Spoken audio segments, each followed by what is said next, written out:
All right. We are recording. Can you guys hear me all right? Yep, we can hear you. All You're right. fine. Thank you. All right. So today we're kind of reading a primary source, a poem written by Alexander Pushkin, who arguably is the father of Russian literature in many respects. Clearly one of the great literary figures of the 19th century, and that might be to cheapen him. You know, maybe he's one of those world-class ones that deserves to be in the top 25 worldwide. I don't know. But his reputation, of course, is well earned. He's a very interesting character. His grandfather was an African, was brought to Russia. And so Pushkin was a quarter black or African. I guess I should say African. Was privileged and kind of raised at court. He's a very kind of, I don't want to say ambiguous figure. He's very nationalistic, but he also spent time in trouble, which is to say that as a writer, he pushed the envelope and was personally not only censored by Nicholas I, who reigned from 1825 until 1855, well after Pushkin was killed in a duel in 1837 over a woman. He was quite a womanizer, as were, well, all of the aristocrats we've read about so far, now that I think about it. Thanks for laughing, Joe. And Pushkin, of course, also got in trouble. So the censorship landed him in exile for a while, you know. And so he's an interesting character. He has to balance, you know, his relationship with the regime. I'm not a Pushkin scholar, so I can't, you know, be completely definitive, but his ambivalence, you know, I think can be seen in the poem that we're going to be talking about. Although, you know, maybe it's kind of hard to tease out for us as well. But anyway, so let me just ask. I guess there's two questions here, and I'll let you go at it two ways. Either you can just kind of answer the question off the top of your head, or if you have a 4 to 8, you know, line passage that you want to kind of, you know, talk about, which I asked you to do in the instructions, that would be fine with me too. But the real question is, you know, what's the meaning? What's the point of this poem? What should we get from it? Nate, get us started. If you don't mind, I'll take the 4 to 8 line. Sure. If you don't mind, tell us what page it's on. Don't know what page it's on, but I will find.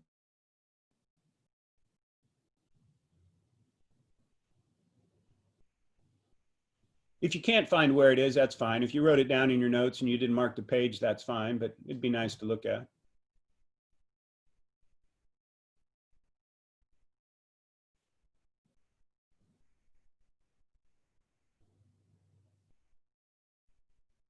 Looks like you didn't write the page down. That's fine, Nate. Go ahead. Sorry. I have my push to talk on my space bar, and every time I push space on the word, it just kind of goes to the top of the page. Yeah, no problem, man. No problem. So do you mind if I quote the portion? Please.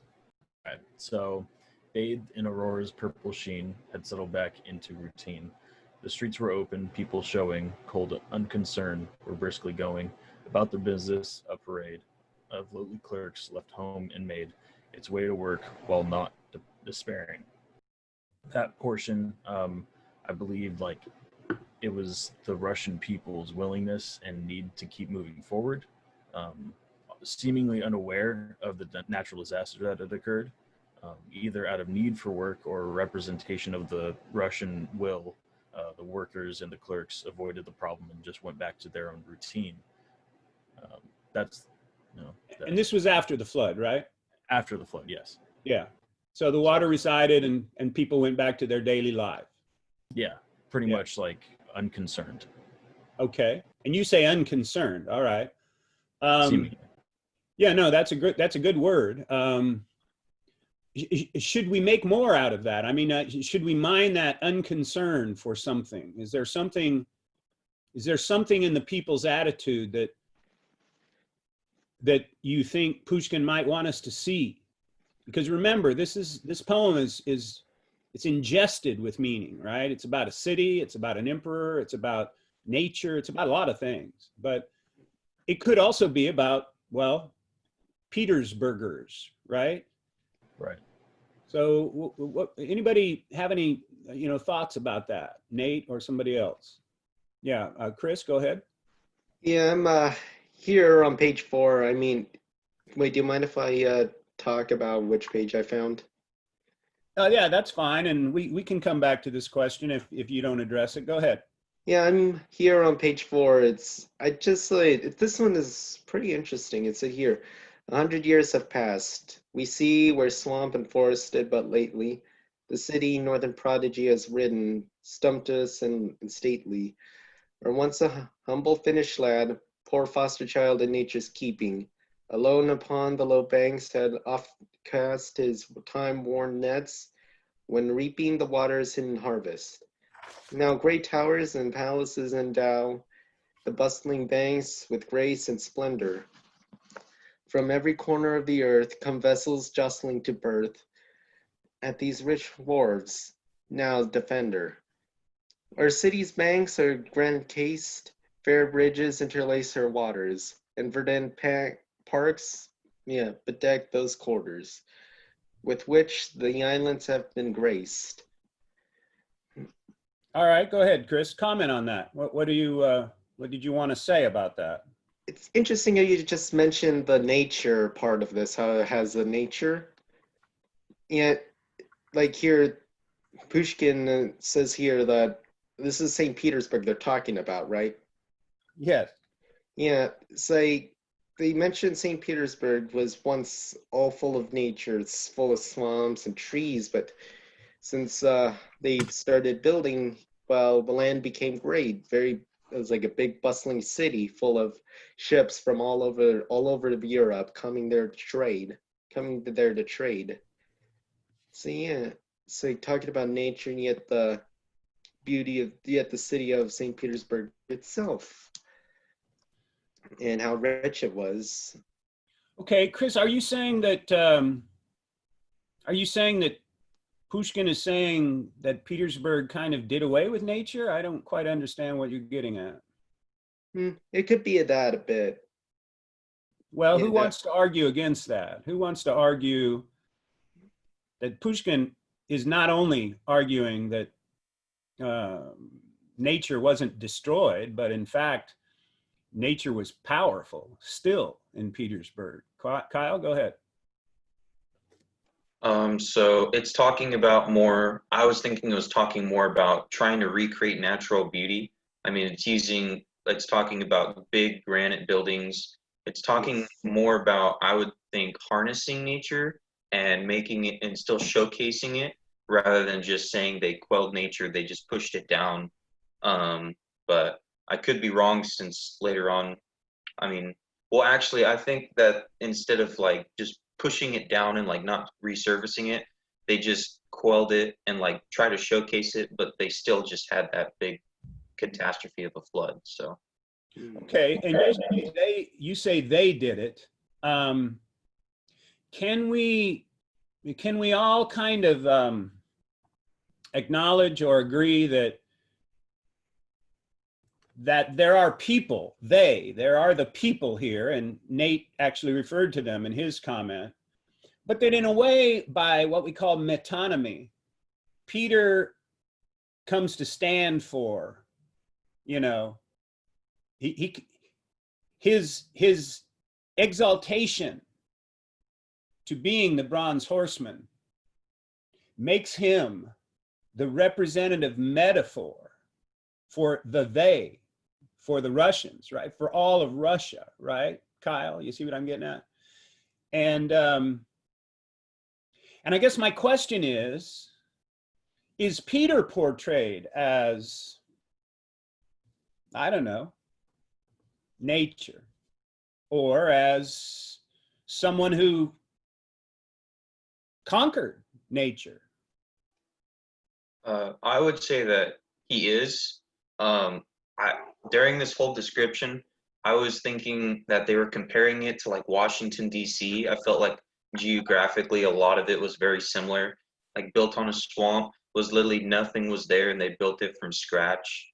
And then also when it comes to the statue, the actual bronze horseman itself, I was thinking of the Statue of Liberty because it's like literally made from bronze as well, and it's supposed to showcase and emanate just a certain feeling within everyone that sees it. um, and so while some people might feel dread after the flood, but most people are supposed to look at it and feel like this is a time to reflect, or it's a time of great achievement. Okay. I want to get back to Nate's thing before we forget it, and then we'll move on. But Nate, you bring up this point about the people just going back to work like nothing happened. Right. My question is about that. Is that a criticism by Pushkin? Is he saying that's what's he saying about that? What do you think?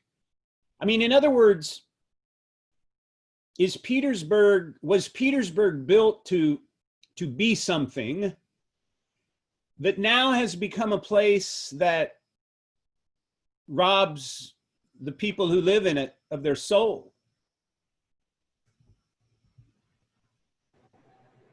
I guess through the reading, I kind of felt that sense of, the place that, at least through the perspective of Evgeny, that the like what we've been talking about, the granite structures, the being built upon nature, but nature's still fighting back, and like through the general like idea of nature, I feel like the people kind of have just been turned into just workhorses, yeah, I guess.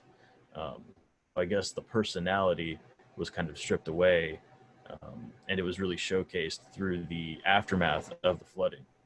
So I guess I would kind of agree with what you're saying about like post flood, the city was like kind of reacting like nothing happened because they had to get back to work. Okay, what else is there to do? That's good. That's good. Let's stay on this for a minute, and let me ask a similar question, or a question that's kind of related. So Nate, and this is just a yes or no. So Nate, are you saying that there's a coldness here, that there's a there's kind of a, it's not the warmest, most connective, personally satisfying city to live in, that it kind of, the experience of being there actually separates people rather than brings them together? Yes, I think earlier, I think at this point, yeah, while Evgeny was holding on to the statue, it was referenced as warm. I might be wrong, but I remember something about like a warmth of the statue or something similar to that. And it just kind of like brings that back to me, where you just have people walking past and going back to work, yet in the middle of this natural disaster, the most personable thing was a statue, or was a statuette or something. All right. Kind of associated with that, let me ask this question. What can we tease out of the poem about society, about Petersburg society, about the difference in, I hesitate to use the word classes because we're before Marx, but the social, distinctions, and also, for instance, economic forces, which would have kept some people down and would have kept other people up. I mean, after all, he's a clerk. He's a lowly clerk, right? Yevgeny's a lowly clerk, right? So let's tease out what we see about the social realities of Petersburg in this poem. And here we're talking by, the early 1830s, right? what kind of picture does Pushkin paint for us of social realities in Petersburg? And that, by the way, part of that has to do with geography and where people lived, what kinds of houses where they lived. So there's a bunch here.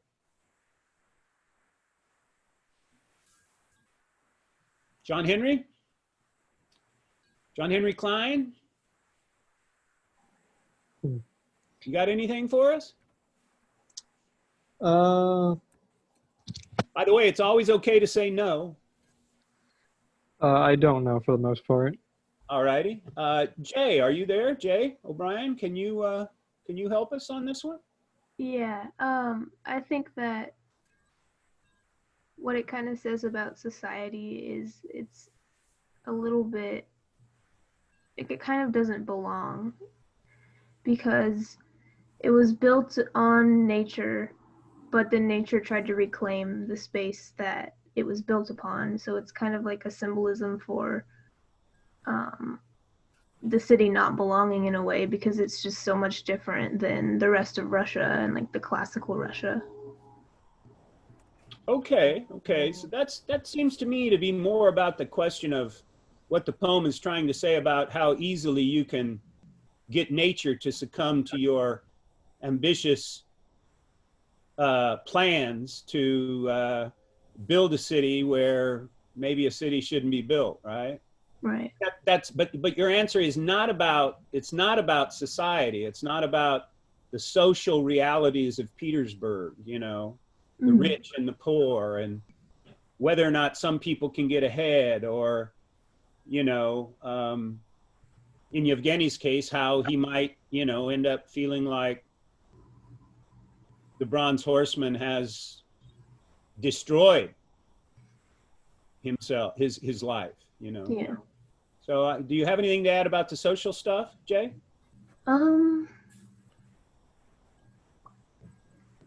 I think like socially, the way that they went back to normal after the storm was that they feel that they're too strong to be toppled, I guess.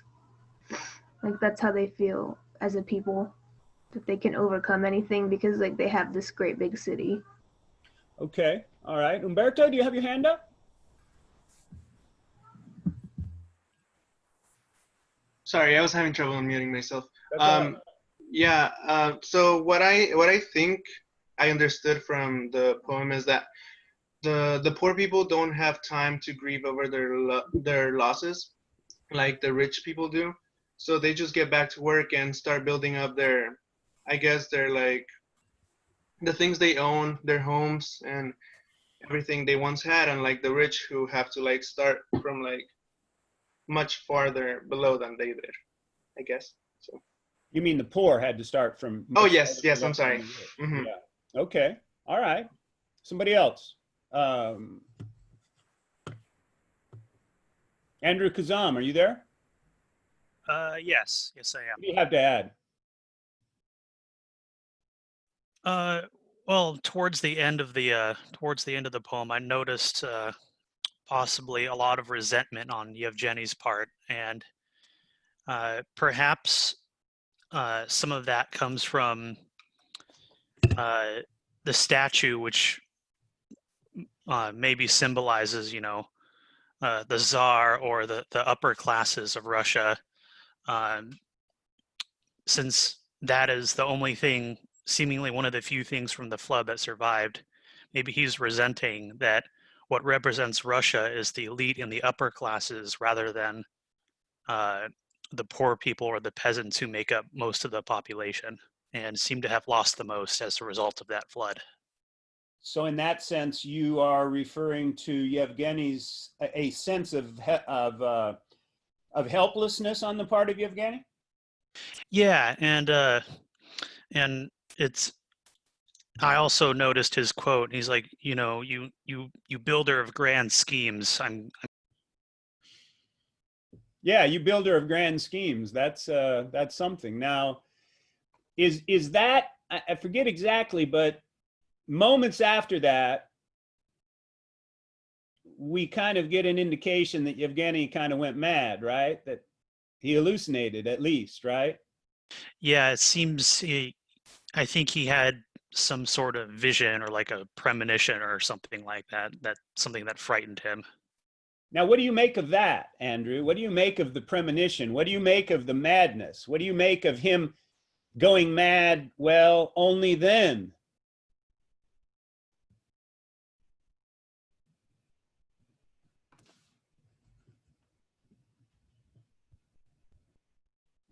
That's something I'd have to think about a little bit more.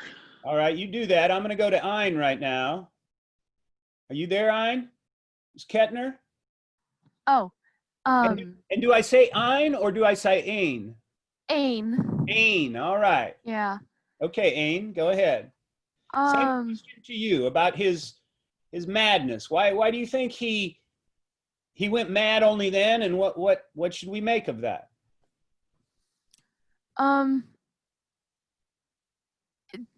I'll be honest, the poem was hard for me to understand past him going insane, going mad like that.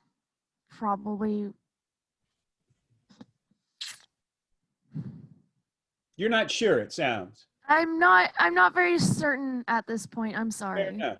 Fair enough. Erica Delgado, what do you think about this same question? About why he went mad? Yeah, I mean, why didn't he go mad earlier? And what should we make of the madness? What do you think Pushkin wants us to see? He seemed to be more positive towards the beginning. And then like towards the end, he seems to get bitter over the different situations that happen in Russia. And that kind of shaped him to have a negative reaction to everything. You're talking about Pushkin? Yes. Not Yevgeny. Oh no, sorry. I read the poem, but I was really confused. Okay. What we're talking about. But are you talking about the character in the poem, or are you talking about the person who wrote the poem? When you say what you said about towards the end, he kind of gets disillusioned. I'm talking about the person who wrote it. Okay.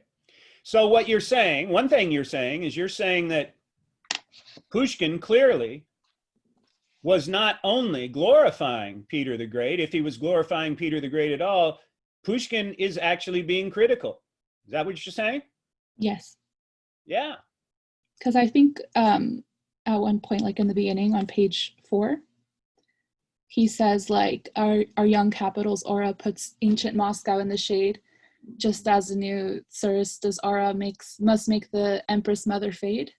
So I feel like he's saying that the new capital is making the real Russia fade into the background and becoming this new thing that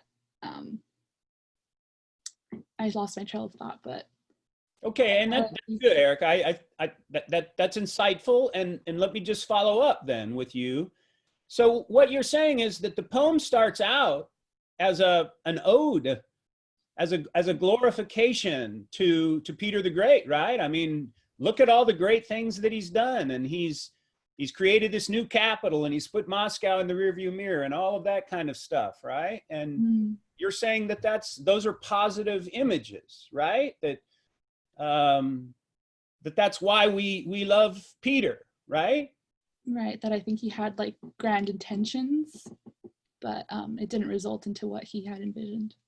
Right. Or, and again, I'm not in the mind of Pushkin and not a Pushkin scholar, but you know, the trajectory of the poem is to start with everything being, you know, just dandy, and Peter being the great, Peter the Great, right? Peter, by the way, standing for Russia, Peter being Russia, right? And in fact, Petersburg being European Russia and Moscow being ancient Russia. We've talked a little bit about that. That's a theme we've already addressed, right? Yeah, and then connecting it to what we've learned already, it seems like the author is kind of backing it up of saying like, yeah, we started off with this really good intention to bring Russia to this glorified European society, but that's not what ends up happening. That's right. And also to build this place, which is exceedingly impressive, world-class city, all of that kind of stuff, right? But then the deeper we get into the poem, the more problematic that becomes. And the more, yeah, go ahead, Erica. Oh, no, I was listening. Yeah, the more problematic that becomes. And of course, the more ambivalent Pushkin becomes. Right. Now, I hope you all understand the word ambivalent. You probably do, but I'm going to get pedantic here for a minute because it's one of those words that I just think is so important to understand. Ambivalent means simply to think at least two things about the same thing. Two different things about the same thing. It may be a feeling, I feel ambivalent, or you can say I think ambivalently. But generally, it's a feeling, but it's seeing one thing and thinking several different things. It's like seeing your I'm going to speak in a gendered way, pardon me. It's like seeing your boyfriend and looking at him and saying, my God, he's so cute and I love him and he brought me flowers last night. But right now I want to fucking kick his ass. I'm so pissed off at him. You know what I'm saying? That's ambivalence, right? And that's kind of where Pushkin is, right? So, and the deeper he gets into the poem, the more problematic Peter becomes, right? Okay, I like that. I don't think we've answered that question about society yet. Where did Parasha live? She lived in, was it a different, separate village across the bridge? Across over the lake, or the lake to the river? Or stated differently, not in the city suburbs, or not in the city center, right? Yeah. Uh-huh. And what do you figure about her, Joe? Is she, well, rich? No, she was the daughter of a widow, right? Yeah. And she lived in a village, right? What happened to the village? It got washed away, or? Completely, Yeah. right? All right. So nature, the Nyava, notice this, or the storms, the inundation, rebelling. By the way, while I'm thinking about it, what's your take on on nature in this play or in this poem? And when I say what's your take on nature, I'm particularly interested in what you think Pushkin is trying to say about nature, but the description of the storm, in the description of the storm, do you feel a rebellion? And if so, a rebellion, what's the metaphorical meaning of this, right? What is the rebellion? It's nature, but I mean, what is the rebellion here, if it is a rebellion?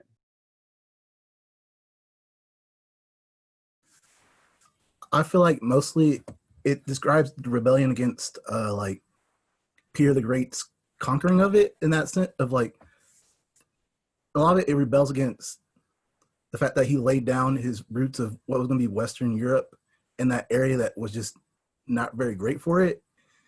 And it comes and it just washes away and reminds him that that his decision wasn't really all that great. Okay, good, Joe. Somebody else. I think this is a pretty important question. There's a lot to be mined here. On the same question of, nature. John Leffler, are you there? John Leffler, are you there?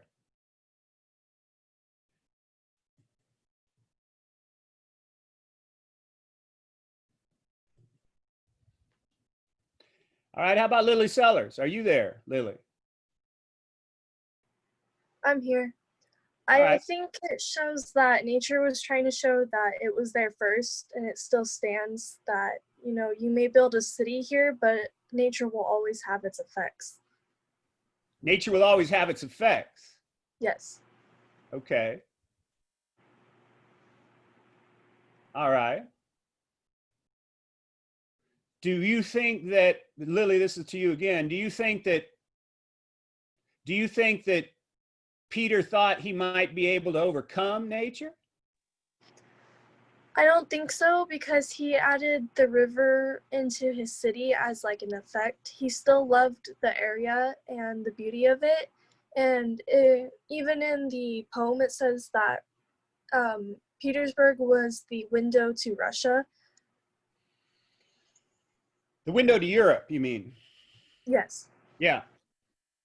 Well, let me ask you, could a great leader like Peter build a window to Europe in a place that was inhospitable enough that it's always going to have to do battle with nature, and that in that sense, Pushkin, might be saying Peter's enterprise was not all that wise, to be poetic? Yes. Okay. Monique Goldblatt, what do you think about this? I think that he was like attempting to control nature, like because he did think it was beautiful, but he wanted to be able to control it to what he wanted it to be, like to fit into his vision. Okay, and Monique, could we argue that he attempted to subjugate nature at the expense of hundreds of thousands of Russians? Yeah, I would say so. Yeah. Because, by the time the poem comes along, the city's built. And Pushkin just says 100 years later, right? 100 years later, here we are. But Pushkin is saying, this is an ill-fated attempt. Nature cannot be conquered. As great as the Bronze Horsemen might be, as great as Russia might be, nature is still overpowering, right? I heard a science fiction writer the other day on a podcast, and he was talking about the pandemic, and I'm not a scientist, but he made a point that I think is probably true. And he said, in spite of everything that we know, we still know less about the earth than the earth knows about us. We and this is biblical, by the way, you go back to Genesis, chapters 1 and 2. What did God say to the people, to Adam and Eve? He said, go forth and have dominion over the fish of the sea and the birds of the heavens. And so go have dominion. And that's how we've behaved, especially in the last 400, 500 years. And in particular, European civilization, is we've kind of gone out, we've managed dominion. And you can think of Peter doing the same kind of thing. We've decided we're going to have dominion over nature. And one of the things pandemic has done is it's exposed the fallacy of that notion. My wife is a nurse practitioner. She's very smart. Just talking with her last night, and we were talking about the pandemic and all the bullshit and all the misinformation and how fucked up, this whole thing is. And she says, but there may be they're thinking now there may be 7 strains of this coronavirus.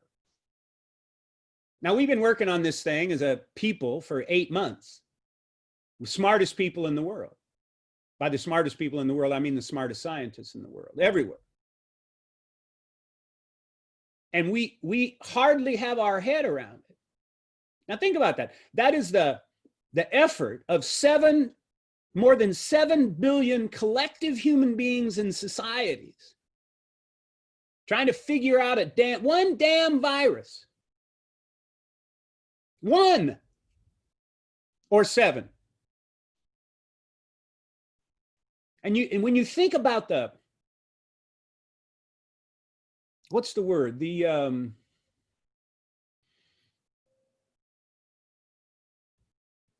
incorrect vision, the incorrect understanding, that the presuppositions that that we have about how powerful we are as people, right? As human beings, as enlightened beings. Peter thought, hey, I can just make this damn city. I don't care about nature. And how many times did they have to raise the streets by what, 3 meters or something like that? They had to keep bringing more and more rock in and stones in, right? Because it took that much effort just to build a damn city on a river in northern Russia. But the hubris, I guess this is what I wanted to say, the hubris is what Pushkin's trying to say, you know, is a problem. And it exacts its price, right? Now, another thing that I just want to throw out there, and I don't want to dig too deeply into it because this is not a European culture class, but I want you to notice that this poem, written in what, 1831 or 32, whenever it was written, is a prototype of a romantic poem. What do I mean by that? How is it a prototype of a romantic poem? Nate? So as far as I'm aware, Romanticism was kind of a reaction into the not necessarily opposite way of Enlightenment thinking, but it took more nature and religious themes overtaking the efforts of Enlightenment, or kind of rethinking those values that Enlightenment had, and kind of going back to nature, I guess, would be the right terminology. So within this poem, you have a lot of similar themes. And when you said prototype of a romantic poem, I immediately thought like, oh, hey, nature's reclaiming or attempting to reclaim what, Peter the Great was trying to build, his idea of a Europeanized Russia. So it's kind of a representation of, Romanticism versus Enlightenment within the poem itself. Okay, all right. Anybody else want to comment on that? The romantic nature of the poem. What makes it romantic? I would also say some of the tragedy at the end also has to do with that. Romantic poems, like in addition, like what Nate was saying, with nature being a very heavy theme, tragedy and love and loss was also something that was very prevalent in the themes. One of the things that comes to mind, at least with me, would be the sorrows of young Werther. Very typical of that movement, and you can kind of see similar things, some similar movements in this poem as well. Very good, very good. Anyone else want to comment on on the thematic bases or foundations of Romanticism that can be seen in this poem? I actually had a question. So was the main character, I can't pronounce his name that good. Yeah. Did he die from like drowning? No, say Yevgeny, Kyle. You can pronounce it. Yevgeny, sorry. There you go. You did it. Did he die from like drowning or something? They didn't really give a good description on how he died. What's the answer? He was just found dead. Where was he found dead? He was like next to a destroyed boat or something, if I remember correctly. Whose house was he at? Oh, okay. Yeah, he went out to Parasha's house and died. Right? Are we told how he died? Not exactly. No, he just died. I just didn't know if I was confused on something I missed or. No. Sorry about that. No, that's fine. Don't apologize. No, he just died. And as Matt said, that's how a lot of romantic poems and novels went. The Sorrows of Young Werther, cover your ears if you don't want to know, he commits suicide, right? I mean, that's it. So when we're talking about romantic poetry or thinking, we're talking about the glorification of nature, but also, seeing it as awe awe-filled. And by awe, I mean A-W-E. I mean something that's so powerful, that it's, it's overpowering, right? The feeling of it, the love and the passion, the pathos is also romantic, right? The struggle between the countryside and nature, so to speak, and the city. This is another romantic theme, right? Romantics also were individualists, hyper-individualists, right? So notice that Yevgeny is one person, and it's him against Peter in this story. He's overmatched, but that's what makes it romantic. It's the fates, right? It's that, you are overpowered by countries and cities and civilizations. I mean, if you think about Rousseau, one of the earliest romantic thinkers, although, sometimes we call them counter-enlightenment thinkers. Rousseau basically argued that civilization corrupted humans, and that children should be allowed to do whatever they want to do when they're young. Don't corrupt them with your rules and your mores and your structures, right? Let them be. So another thing about, romanticism is that it exalts the individual. In fact, it says, if you think about it, it says this Enlightenment notion of universal values and building a society that, works efficiently and all of that kind of stuff. Romantics essentially argued that all of that stuff destroys the individual. This is the Beat generation, right? These are the hippies, right? This is my 24-year-old son living in Germany who works in a hospital and loves his life there, but he doesn't particularly care for the way the bureaucracy works, right?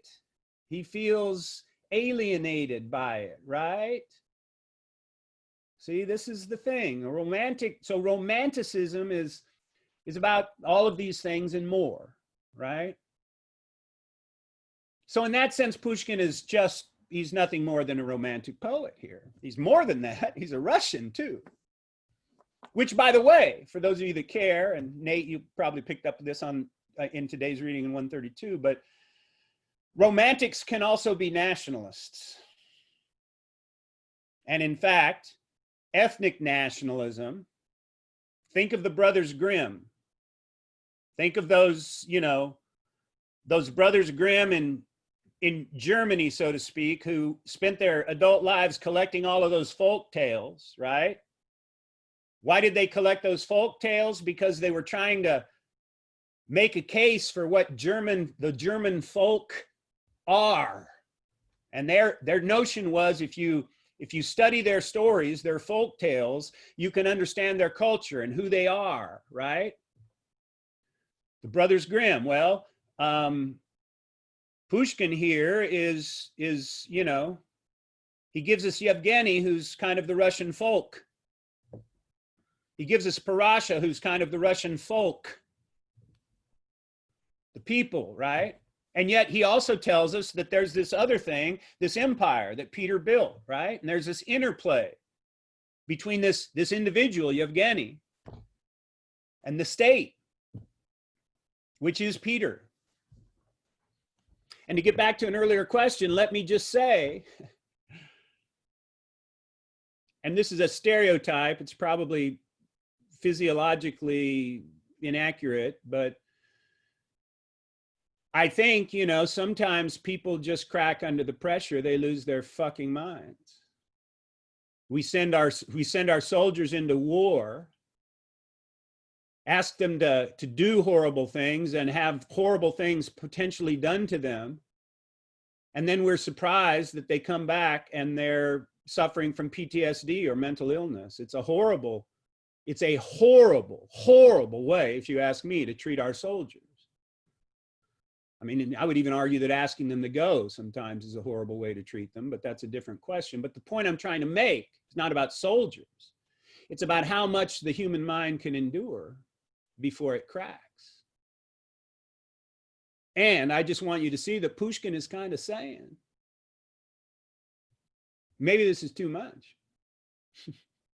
And and he's saying it's too damn much for an individual. How do you fit? How do you be an individual in this monstrosity that Peter has built? Well, I'll tell you how Yevgeny did it. Is he suffered and he resented and he got angry. He lost his ability to even function. He became a bum, homeless, living on the street, outside of society. And then he lost his fucking mind. Started seeing stuff.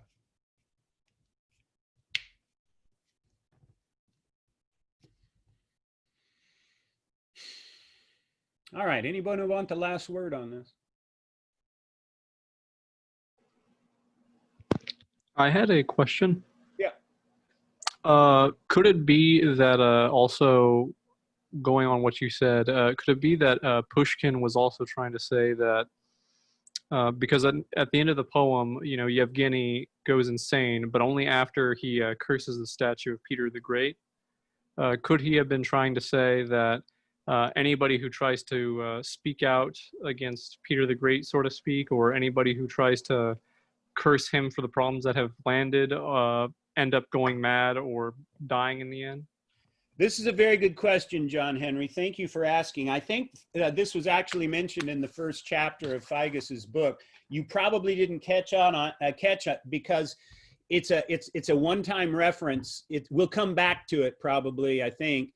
But it's a reference to a thinker by the name of Chadayev.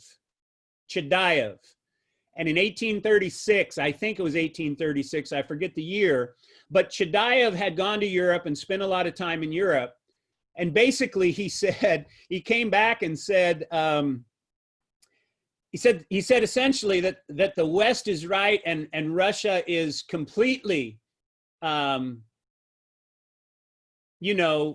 wrong in its autocratic kind of anti-democratic way of autocracy dominating the people. And John Henry, what happened to him is they threw him in the loony bin. They said he was crazy. He wasn't crazy. They said he was crazy because they said only a crazy person could think that way. They put him in an asylum and they left him there. So your question's a good one. And it might mean both things. It might mean that, this is going to cause people to lose their minds, or it might mean, and Pushkin, by the way, he wouldn't have been on to Chadayev because I think Chadayev happened, I don't know, I forget when Chadayev happened. I don't think it was before Pushkin wrote the poem, but Pushkin had already been censored and he'd already experienced this notion that, hey, you sound like a crazy man right now, right? It's gaslighting, right? It's Trump telling everybody that, doesn't agree with him that they're just fucking crazy. And when the choice is, madness or death or misery, maybe people would just choose to check out. I think that's what Yevgeny did. And every time I've read this poem, I get something different out of it. And I've probably read it 10 times now through the years, but it's sadder this time for me. And maybe that's because I understand it better. Maybe it's because, what I've gone through this year. Maybe it's because of the pandemic. I don't know. But it seems much sadder to me this time around. All right, I'll finish by saying that this is really a poem about the struggle between Peter's civilization and the people.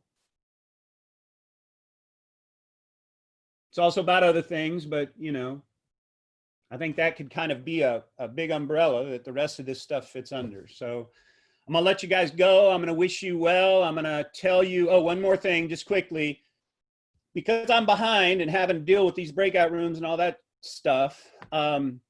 I still intend to put a intro thematic lecture up for Unit 1, but I'm actually gonna spend this weekend getting one out for Module 2 before I go back and make one for Module 1, all right? So that way you can, the course will work the way it's designed. So the point is, by Monday, there will be some intro thematic lecture for you to watch before you start your reading in Unit 2, all right? Although if you want to start your reading in Unit 2, please feel free. All right, y'all. Have a good one. Be safe, wear your masks. You too.